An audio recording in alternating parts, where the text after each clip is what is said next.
예수님을 믿고 구원에 이르기까지 하나님의 능력으로 보호하심을 받고 있는 여러분을 예수님의 이름으로 환영하고 축복합니다. 지난달 저는 잠깐의 근심, 영광스러운 즐거움이라는 제목으로 말씀을 전했습니다. 베드로전서 1장 5절 말씀에 의하면 우리는 믿음 때문에 하나님의 능력으로 보호하심을 받는 중에 있습니다.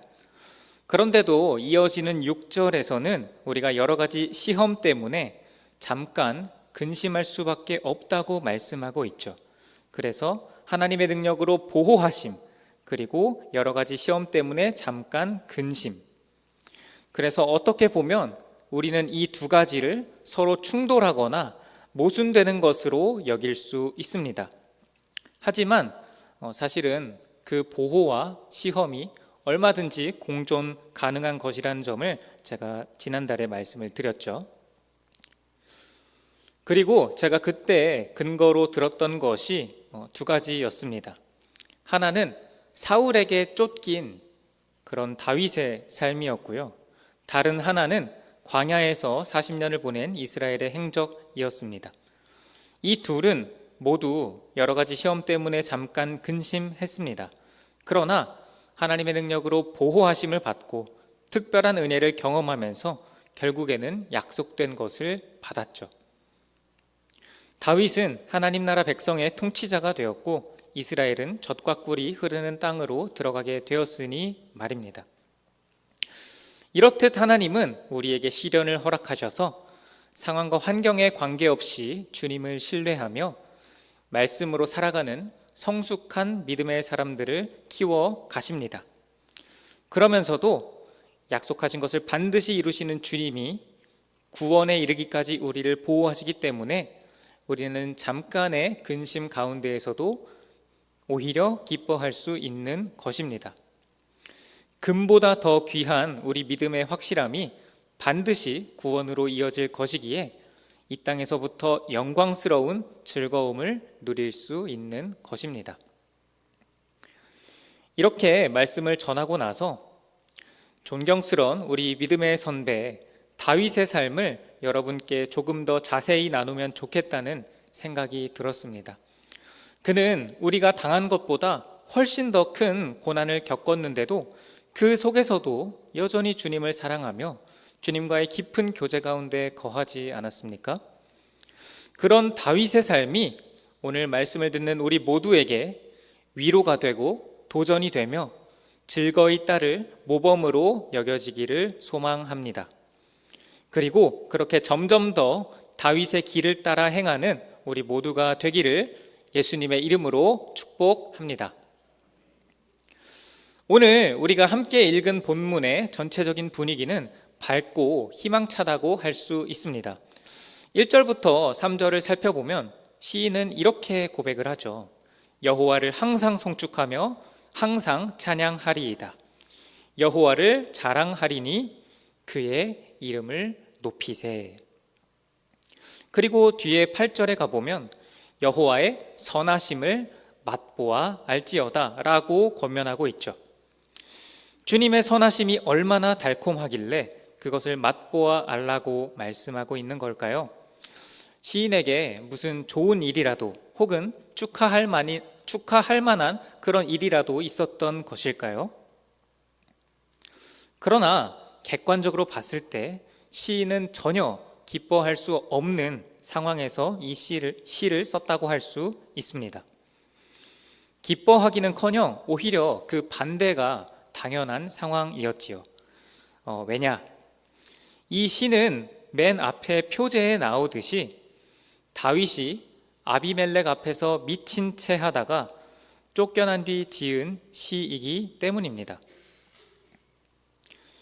시편 34편의 배경이 되는 사건, 즉 다윗이 미친 척했던 사건은 사무엘상 21장 10절부터 15절에 기록되어 있습니다. 그렇긴 하지만 그의 상황을 조금 더 잘 이해하기 위해서 다윗 이야기를 조금 더 넓은 범위에서 사무엘상 18장부터 요약을 해드리도록 하겠습니다. 사울이 죽인 자는 천천히요 다윗이 죽인 자는 만만히로다. 그 노래를 듣고 나서부터 사울은 다윗을 시기하기 시작했습니다. 그러던 어느 날 사울은 신하들과 자기 아들 요나단에게 다윗을 죽이라고 공개적으로 말을 하기까지 하죠. 또 악령이 그에게 임해서 2차례나 다윗에게 창을 던졌습니다. 가까스로 피한 다윗이 일단 집으로 몸을 숨겼는데도 그를 잡아 죽이고자 하는 사울의 광기는 멈추지 않았죠. 이제부터 시작되었습니다. 전령들을 보내서 다윗을 잡으려 한 것이 최소 4번이고요. 그 이후에도 군대를 이끌고 다윗을 추격한 것이 한두 번이 아닙니다. 정리하면 사울이 다윗에게 단창을 던진 때로부터 다윗의 기나긴 도피 생활이 시작되었다는 것입니다. 누군가는 이 기간이 10년이다, 13년이다, 15년이다 그렇게 이야기하기도 하는데요. 어느 쪽이든 간에 강산도 변할 만큼의 시간이니 결코 짧다고 할 수는 없을 것입니다. 다윗이 도피 생활을 시작한 지 얼마 되지 않았을 때 그는 분명히 큰 두려움에 사로잡혔을 것입니다. 다윗이 집을 떠나서 가장 먼저 찾아갔던 사람이 바로 사무엘인데 이스라엘의 종교 지도자면서 큰 어르신이었죠. 그런데도 사울은 아랑곳하지 않고 그 어르신이 있는 곳까지 전령들을 보냈습니다. 3번이나 보냈고요. 그 후엔 사울이 직접 찾아갔습니다. 집요한 추적을 당하면서 사무엘조차 자기를 계속해서 지켜줄 수 없다는 판단이 섰는지 다윗은 다른 곳으로 피신하게 됩니다. 잠깐 요나단을 만나서 서로를 위해서 언약을 맺고 맹세를 했고요. 그 후에는 혼자서 제사장 아히멜렉에게로 향합니다. 다윗은 언제 잡힐지 모른다는 두려움 때문인지 아히멜렉에게 거짓말을 했습니다. 저는 왕의 명령을 받아서 비밀스럽게 왔습니다. 이런 말을 함으로써 누구에게도 자기 위치가 노출되지 않게 하려고 했습니다. 그리고 나서 다윗은 아히멜렉에게서 떡과 칼을 받아냈습니다. 그런데요, 다윗이 받아낸 그 칼은 그냥 평범한 칼이 아니었습니다. 사무엘상 13장 말씀 띄워주시면요, 이 칼은 블레셋의 제일 가는 장수 골리앗이 쓰던 칼이었는데요, 최고의 장수에게 주어진 것이니 당연히 가장 품질이 좋은 검이었을 것입니다. 더군다나 당시에는 이스라엘에 철공이 없어서 칼이라고 하는 무기가 왕과 왕자 정도만 가질 수 있는 그런 무기였던 것을 생각한다면요, 다윗이 지금 골리앗의 칼을 얻은 것을 두고 그가 이스라엘에서 가장 좋은 무기를 손에 넣었다고 표현해도 과언이 아닐 것입니다. 그러면 골리앗의 칼을 손에 넣은 다윗은 더 이상 두렵지 않았을까요? 그 두려움의 문제가 해결되었을까요? 그렇지 않았습니다. 다윗이 검을 얻은 것이 21장 9절의 말씀인데요, 바로 이어서 나오는 10절 말씀을 우리가 함께 읽겠습니다. 그 날에 다윗이 사울을 두려워하여 일어나 도망하여 가드 왕 아기스에게로 가니. 네, 그렇습니다. 가장 좋은 무기를 손에 넣었어도 그의 두려움은 여전히 해결되지 않았던 것입니다. 그래서 그는 결국에는 사울을 피해서 외국으로 망명하는 길을 선택합니다. 당시에 블레셋에는 5개의 큰 도시가 있었는데 그 중에 하나가 가드였습니다. 그래서 가드 왕 아기스에게로 도망을 갔다는 것은 블레셋 민족에게로 도망을 갔다는 것이죠. 그런데 그마저도 순탄하지 않았습니다.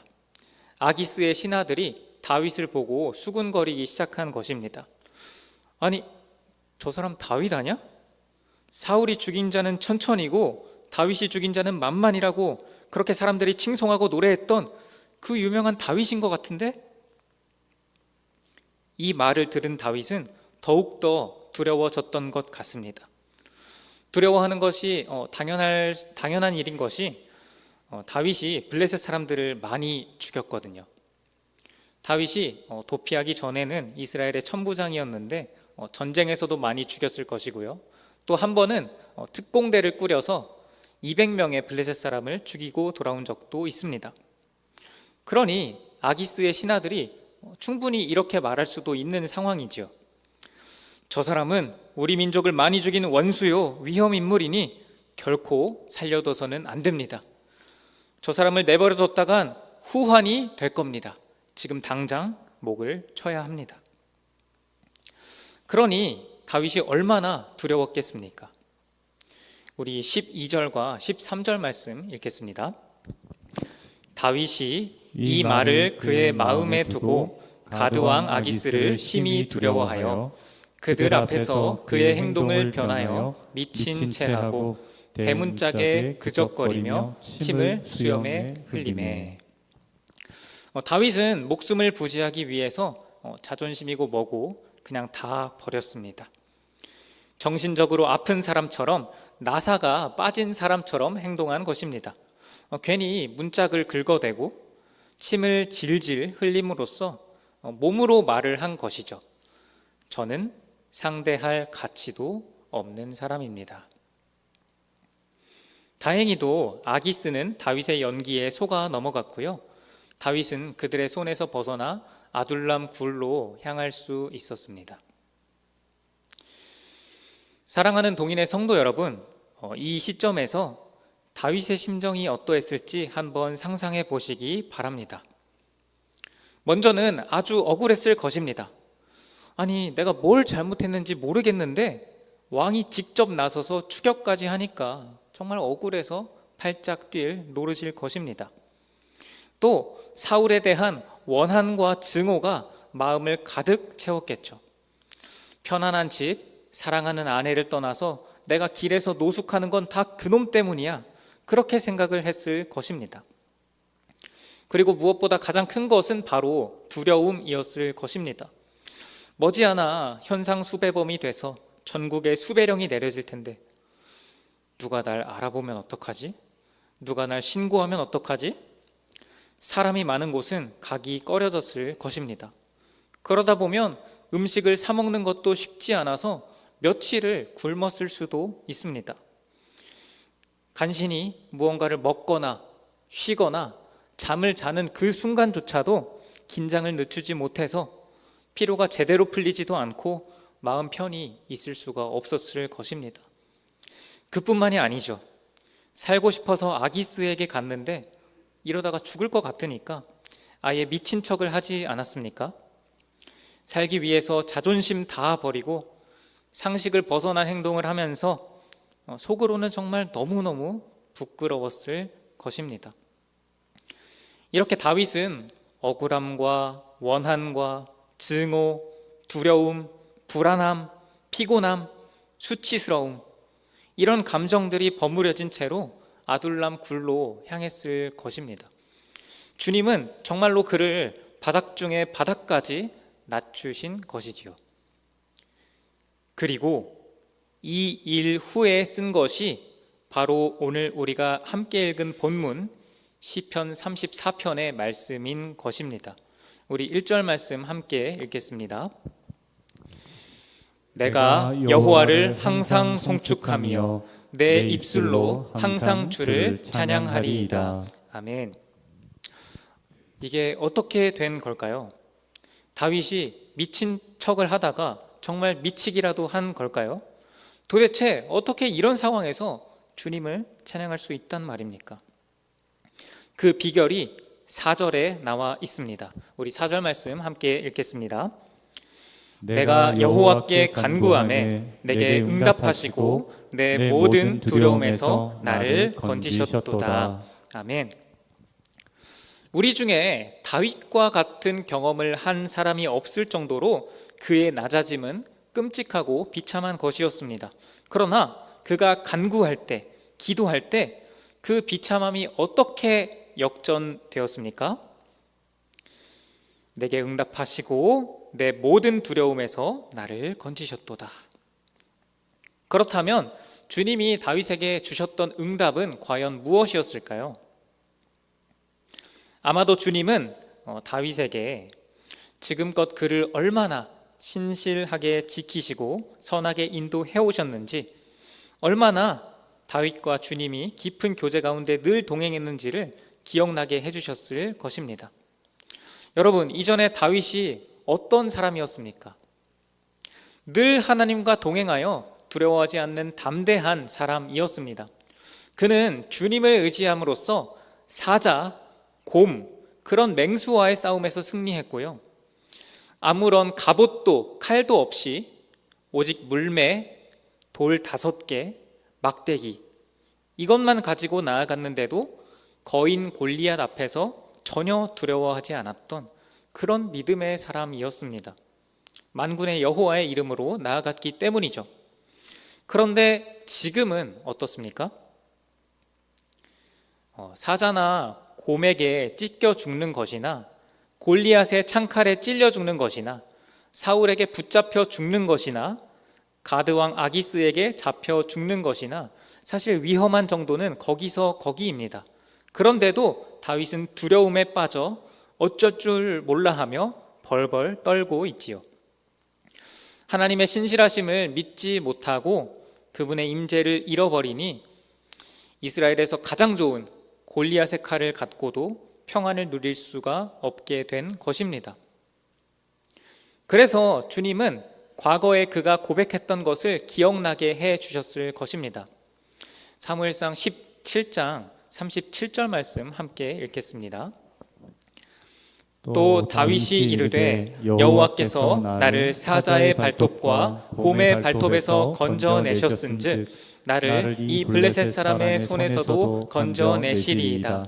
사울이 다윗에게 이르되 가라, 여호와께서 너와 함께 계시기를 원하노라. 아멘. 이렇게 고백했던 다윗이 지금은 사울의 추격 앞에 벌벌 떨고 있는 것이죠. 그러나 주님은 이 말씀을 그에게 기억나게 해 주셨을 것입니다. 더군다나 다윗은 사무엘로부터 기름 부음 받으면서 이스라엘의 왕이 될 것이라는 약속을 받았기 때문에 골리앗의 손에서 자기를 건져주신 하나님이 사울의 손에서도 자기를 건져내어 주실 것을 확신할 수 있었을 것입니다. 다윗은 비참함 가운데 간절히 기도하였고, 4절 말씀과 같이 간절히 기도하였고, 그럴 때 주님이 이런 사실들을 떠올려 주셨기 때문에 마침내 그는 고백할 수 있었던 것입니다. 내 모든 두려움에서 나를 건지셨도다. 그렇게 다윗은 하나님의 신실하심을 기억하고 주님의 임재를 회복했을 것입니다. 그럼으로써 그가 갖고 있던 그 두려움의 문제도 깨끗하게 해결이 되었죠. 그것을 어떻게 알 수 있을까요? 제가 사무엘상 22장 5절과 23절 말씀을 읽겠습니다. 선지자 갓이 다윗에게 이르되 너는 이 요새에 있지 말고 떠나 유다 땅으로 들어가라. 다윗이 떠나 헤렛 수풀에 이르니라. 두려워하지 말고 내게 있으라. 내 생명을 찾는 자가 내 생명도 찾는 자니 내가 나와 함께 있으면 안전하리라 하니라. 아멘. 5절 말씀은요, 다윗이 자기 부모님을 모시고 모압 왕에게 나아가 지낼 때에 받은 말씀입니다. 사실 유다 땅은 사울의 영역이고 다윗이 언제 붙잡혀 죽을지 모르는 위험 지역입니다. 그런데 선지자는 다윗에게 말하죠. 모압 땅에 남지 말고 유다 땅으로 들어가라. 더 놀라운 것은 다윗이 그 하나님의 말씀에 순종했다는 것입니다. 그리고 23절 말씀, 아까 말씀드렸다시피 다윗이 제사장 아히멜렉에게서 칼과 떡을 받아서 도망을 갔지 않습니까? 사울이 그 사실을 알고서는 제사장들이 살던 성읍 그리고 아히멜렉 집안 사람들을 싹 다 진멸해 버립니다. 그나마 아히멜렉의 아들 중에 하나가 살아남아서 다윗에게 피신하게 되었죠. 그리고 그렇게 찾아온 그 아히멜렉의 아들에게 다윗은 말하는 것입니다. 두려워하지 말고 내게 있으라. 내 생명을 찾는 자가 내 생명도 찾는 자니 내가 나와 함께 있으면 안전하리라. 이 두 구절이 바로 다윗이 그의 두려움에서 벗어났다는 증거인 것이죠. 사실 다윗이 처한 상황 자체는 크게 변하지 않았습니다. 사울은 여전히 다윗을 추격해 죽이려 하고 있었고요. 다윗은 여전히 유다 땅에 남아서 기나긴 도피 생활을 해야 했거든요. 그러나 주님이 주시는 평안이 그의 비참함을 완전히 역전시킨 것입니다. 세상에서는 상황과 환경이 좋아야만 평안할 수 있다고 말하지요.